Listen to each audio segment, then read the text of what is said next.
तो फ्रेंड अब topic discuss करने वाले हैं हम लोग बाइपोलर जंक्शन ट्रांजिस्टर, जिसे हम लोग बीजेटी ट्रांजिस्टर कहते हैं, और इसके वर्किंग प्रिंसिपल। तो ये बेसिकली क्या होता है, पॉइंट कह रहा है कि a transistor is basically a silicon और जर्मेनियम क्रिस्टल, यानी जो ट्रांजिस्टर होते हैं वो बेसिकली सिलिकॉन और जर्मेनियम जो क्रिस्टल होते हैं वो होते हैं, जिसके अंदर जो लेयर होता है एन टाइप सिलिकॉन का वो सैंडविच्ड होता है जब दो या दो से अधिक पी टाइप सिलिकॉन अल्टरनेटिवली आते हैं। ओके, एंड ये कंसिस्ट करता है लेयर को पी टाइप सिलिकॉन के जो सैंडविच होता है between the two layer of the N type silicon. Okay, and जो ट्रांजिस्टर होता है वो फर्स्ट केस होता है जो रिफर्ड होता है पीएनपी ट्रांजिस्टर से, और जो सेकंड केस होता है वो एनपीएन ट्रांजिस्टर के अकॉर्डिंग होता है। क्लियर?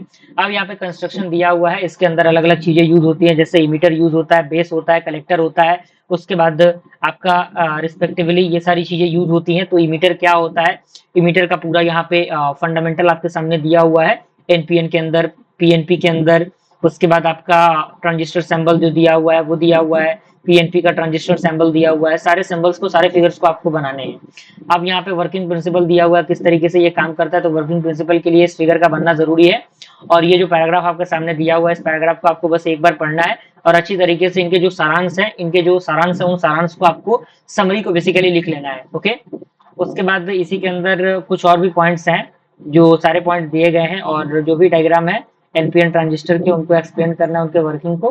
तो ये चूंकि हमने तो अभी डिस्कस किया है। ओके, तो आई थिंक ये टॉपिक भी आप आसानी से कंप्लीट कर सकते हैं, कोई परेशानी आपको नहीं होगी। मिलते हैं अगले वीडियो में। Thank you.